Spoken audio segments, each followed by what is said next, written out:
Growing up, I will always remember the time that I had playing with my little brother Tanner and my cousin Corbin. We would spend hours playing at our papa's house.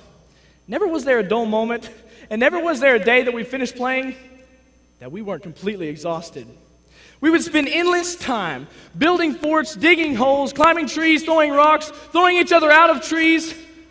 We would cry, laugh, scream, run, jump, shoot, play pretend, play for real, and occasionally try to sleep 3 people in a tent made for 2 in the middle of a thunderstorm. We would get so lost in our own little pretend world that eventually it became difficult to face the fact that we had to grow up and lose that childlike mentality. Now, no one really wants to grow up, right? We did it anyways. Happens to everybody. We then went on to high school, where we were able to imagine new things in our lives, like girls, getting our licenses to drive, making new friends, dating girls, doing homework, going out with girls, playing sports, and last but not least, having girlfriends. You see, all these things began to push out the drive, that spark that used to drive our imaginations, the energy that used to come from hours of playing, and that creative passion that we were born with. My question for everyone is this: where's that spark? Where is that drive, that imagination that we once had as a child? Where is the passion that we used to get so lost in the moment with? Where is the passion that used to drive us towards what we wanted the most, towards what made us happy? Have you ever wondered why sometimes as adults, we just can't think outside the box? You see, as children, we just build a fort out of it. Maybe we lost the mentality to do that, the mindset to do that, when we started being forced to color inside the lines. And we had to start solving problems, not by personal experience or by trial and error, but by the same methods that the textbooks gave everyone else. I want you to know something. I'm a self-taught musician because of a simple mindset. It is a mindset that we as individuals are born with. It's our only identity, but eventually we lose it. You see, today, to my friends, I can be Austin Akins, the FFA guy, or Austin Akins, the drummer guy. You see, my passions have literally become my identity. You see, from babyhood, small children are driven from within to learn, focus, practice, and to achieve personal goals. A child of passion is what I call this child. They choose to color outside the lines, and they will stop at nothing to get what it is that they want out of life. So what happens to a young child's passion for learning and exploring over time? Well, later on in formal learning settings, we may wonder, what has become of this early single-mindedness, eagerness to get it right?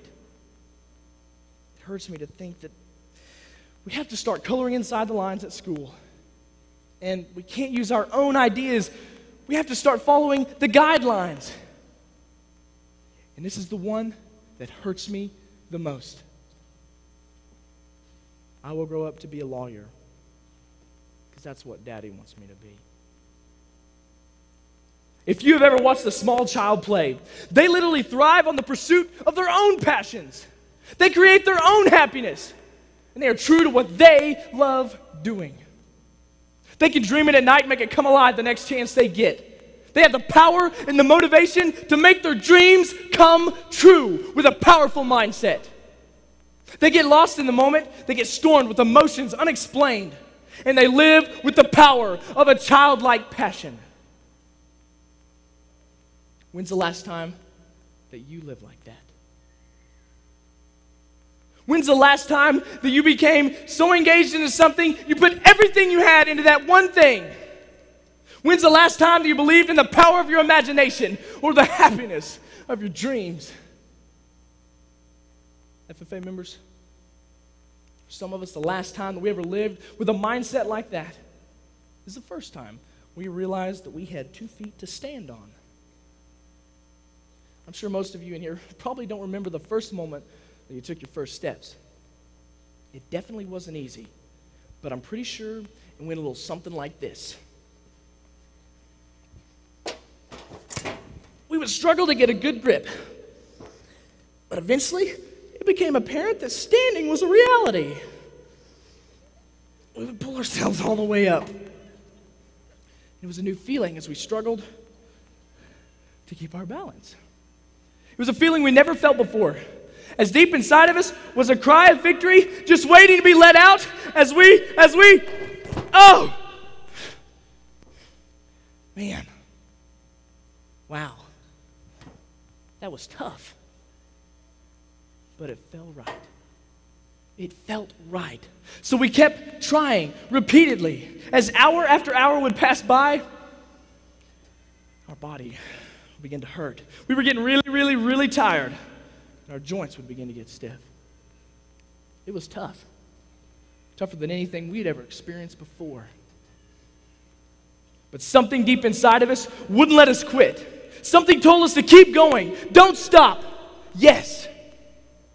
We would eventually learn to walk on our own. You see, our passion is our identity, folks. Did my parents not think that my drumming was an evil racket? And now they're here with all of you tonight, and they got to hear me play in front of more people than I have ever before. And they're proud of that evil racket that I call music. My passion became my identity. Did they not think that Noah was crazy when he built the ark? Well, later on, they realized that he was passionate for a reason. Did they not consider Martin Luther King Jr. crazy when he told everyone that he had dreamed of a world without prejudice? What a childish dream to have. But now his passion is his identity, and we use his speech every day to prove a point. You see, these people that I just mentioned, they weren't really crazy. They just hadn't lost that childlike imagination, that passion that they were born with. And today, their passion is their identity. For some of us, discovering who we are and our identity through what we're passionate about, it doesn't take long at all. But for others, it can take a lifetime of discovery. Just as the small child learns to walk, we must all go through the process of discovering who we are. And in the meantime, finding our passion for living life to the fullest. And if there's one place on this earth that I can guarantee a smile on your face, love in your heart, and a new attitude for life, it's at Oklahoma FFA's Alumni Leadership Camp. For those of you who have never been before, it's a lot like eating sour candy. You make some crazy faces, you might yell and scream a little bit, and you just might slobber all over yourself from so much excitement. But you always come back for more.